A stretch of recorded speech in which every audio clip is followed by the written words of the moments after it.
Hi guys, നമ്മൾ പെൺപിള്ളേർ കണ്ണെഴുതി കഴിഞ്ഞാൽ നമ്മളെ കാണാനായിട്ട് ഭയങ്കര അടിപൊളിയാണ് അല്ലേ. കണ്ണെഴുതി ഒരു പ്രത്യേക ഭംഗിയാന്ന് ഒത്തിരി പേര് പറയാറുണ്ട്. അപ്പോൾ കണ്ണെഴുതുന്ന കൂടെ നമ്മൾ മസ്കാരയും കൂടെ ഇട്ട് കഴിഞ്ഞാൽ നമുക്ക് നമ്മുടെ കണ്ണിന് ഭയങ്കര അടിപൊളി ലുക്കാണ് അല്ലേ. നല്ല ഗ്ലാമറായിട്ടിരിക്കും. പക്ഷേങ്കിൽ നമ്മളെല്ലാവരും കൺമഷിയും ഐലൈനറൊക്കെ യൂസ് ചെയ്യുമെങ്കിലും മസ്കാര യൂസ് ചെയ്യുന്നത് വളരെ ചുരുക്കം ആൾക്കാരാണല്ലേ. ഞാനാണെങ്കിൽ പണ്ടെപ്പോഴോ ഒരു വട്ടേ മസ്കാര മേടിച്ചിട്ടുള്ളൂ കേട്ടോ. അതെൻ്റെ ചേച്ചി വാങ്ങിച്ചാണ്, ഞാനല്ല കേട്ടോ. പക്ഷേങ്കിൽ ആ മസ്കാര തീർന്നതിൽ പിന്നെ ഇന്ന് വരെ ഞാൻ മസ്കാര ഇട്ടിട്ടില്ല കേട്ടോ. പക്ഷേ എങ്കിൽ മസ്കാരയുടെ ആ ഒരു സംഭവം ഉണ്ടല്ലോ, ബ്രഷ് പോലത്തെ, അത് യൂസ് ചെയ്യാറുണ്ടായിരുന്നു. അത് ഐലൈനർ യൂസ് ചെയ്തിട്ട് അങ്ങനെ മസ്കാര ആക്കി സെറ്റ് ചെയ്ത് ഇടാറുണ്ടായിരുന്നു കേട്ടോ. അപ്പം നമ്മൾ ഐലൈനർ കൊണ്ട് കണ്ണ് എഴുതിയ ശേഷം നമുക്ക് മസ്കാര ഇല്ലെങ്കിലും നമ്മുടെ കൺപീലുകൾ അടിപൊളിയാക്കാനായിട്ട് നമുക്ക് വാട്ടർ പ്രൂഫിൻ്റെ ഐലൈനർ വേണം കേട്ടോ. വാട്ടർ പ്രൂഫിൻ്റെ ഐലൈനർ എടുത്തിട്ട് കൺപീലിയിൽ ഇതേപോലെ ഇങ്ങനെ ഒന്ന് സെറ്റ് ചെയ്ത് കൊടുക്കണം കേട്ടോ ഗൈസ്.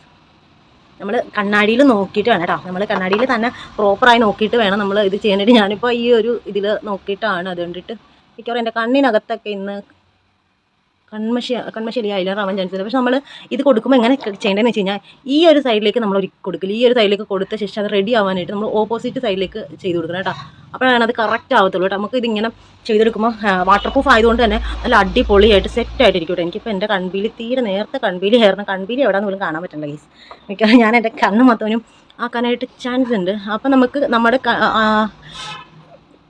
മസ്കാര ഇല്ലെങ്കിൽ നമ്മുടെ കൺപീലി ശരിയാക്കാനായിട്ട് നമുക്ക് വാട്ടർ പ്രൂഫ് ഐലൈനർ യൂസ് ചെയ്യാം കേട്ടോ. അടിപൊളിയാണ് കേട്ടോ. നിങ്ങൾ